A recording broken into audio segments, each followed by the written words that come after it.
যদি আপোনালোকক কম দামত ভাল কোৱালিটিৰ কাপোৰ লাগে তেতিয়াহ'লে মনোজ ভাই ফেশ্বনৰ পৰা আপোনালোকে ল'ব লাগিব। এইযোৰ দেখুৱাই দিছোঁ আপোনালোকক মই, চাওকচোন বহুত সুন্দৰ কাপোৰযোৰ, বহুতেই বেছি ধুনীয়া। এয়া আপোনালোকে কাপোৰযোৰ খোলাৰ লগে লগে দেখা পাইছে, এয়া হৈছে পটি, এইখিনি হৈছে পটি আৰু ব্লাউজ পিচটো ইয়াত পাই যাব। তাৰ পাছতে এইখন হ'ব মেখেলাখন, এইখন চাওক কালাৰটো যে বহুত বেছি ধুনীয়া, কিন্তু ইউনিক কালাৰ।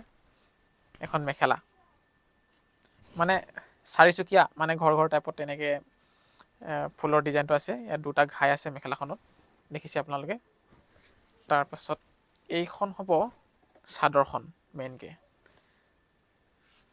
এইখন চাদৰ হয়। এয়া চাওক ধুনীয়া কাপোৰযোৰ বহুত, ইয়াতো দুটা ঘাই আছে কাপোৰযোৰত সুন্দৰকৈ, আৰু সম্পূৰ্ণ কাপোৰখন মানে কাপোৰযোৰ চিলাই উলিয়ালে বহুত বেছি ধুনীয়া দেখা পাব আপোনালোকক, দেখিছেনে। হোৱাটছআপ কৰিব আপোনালোকে, আমাৰ হোৱাটছআপ নম্বৰ স্ক্ৰীণত দি ৰাখিছোঁ। আৰু কাপোৰযোৰৰ প্ৰাইচটো মই কৈ দিছোঁ, ৩,150 টকা, 3,150 ৰুপিজ পৰিব এই কাপোৰযোৰৰ প্ৰাইচটো।